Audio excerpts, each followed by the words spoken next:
is a big consequence of this pandemic, and no one has felt that more than long-term care residents, which is why a group of students in Toronto is reaching out to remind them that they are not alone. The Student Association for Geriatric Empowerment has set up more than 60 Zoom calls between volunteers and seniors. Rowaida Hussein helps to run this project, and she's our guest this morning. I'm so glad that you're here. Good to meet you.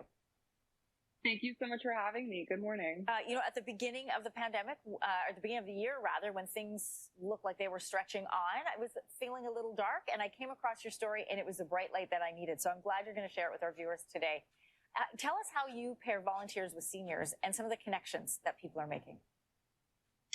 Yeah, we actually reach out to a lot of our volunteers through social media or through our previous connections at university and try and find people who are excited to connect with these seniors. We wanted to make sure once the pandemic hit that the social distancing that we had to do didn't mean social isolation for a lot of these people in long-term care. And so we were able to put out a call on social media and ask people to sign up and fill out some forms to indicate their interests and whatnot, and then pair them with a like-minded individual in long-term care. I absolutely love this program, and I love that it was led by students like yourself. The companion calls are just one of the aspects of the work that you do. How else are you connecting with staff and seniors at the care homes?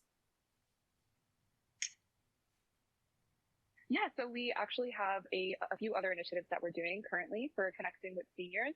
We actually ran a Pen Pals campaign back in November where we asked people to write letters to seniors in care and share a little bit about themselves and what they were doing during the pandemic, and maybe include some photos of, their interesting baking or their pet. We also asked people over the holidays to send in holiday cards to seniors at a care home. We got over 180 cards, which was wonderful. And in terms of helping staff, supporting seniors is great, but supporting multiple parts of the long-term care sector really is what makes the difference. And so we were able to reach out to different companies and different franchises and ask for donations for staff that include food, PPE, and personal items. Rowaida, what is it in your own personal story that made you want to start this, that made you want to make that connection with seniors, people that you don't know? Yeah, well, like I said, it was about making sure that everyone was involved in this new definition of social connection that we are forming and we have been forming throughout the course of the pandemic. When we started this program, me and other students were taking a course called Dementia at U of T. And so through that course, we learned quite a bit about long-term care, and we were actually had placements at multiple long-term care centers in Toronto. And so we got to know some of these residents. And once the whole sort of situation had to be locked down because of the pandemic, we were really sad that we couldn't go visit these newfound friends anymore. And so we wanted to make a difference in that respect. This has meant so much, I imagine, not only to the clients at the long-term care centers, but to staff as well, but also the family of the clients who they themselves aren't allowed to be there, aren't allowed to have these conversations. Just to know that there is somebody there keeping up connection with their elderly loved one is just remarkable. What have you learned and the other volunteers learned by taking part? We've learned quite a bit about the importance of social connection.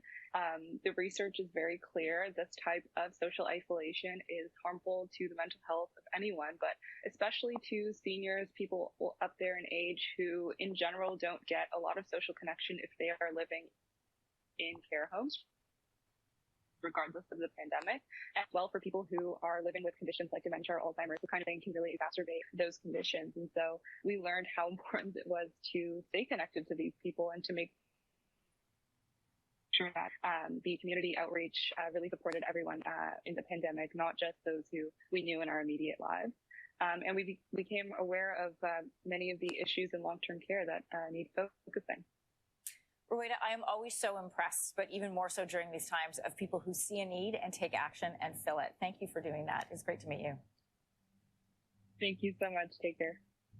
If you are interested in taking part in this project, guess what? Anybody can do it. So just head to our social media channels. We'll have a little bit more information there for you today.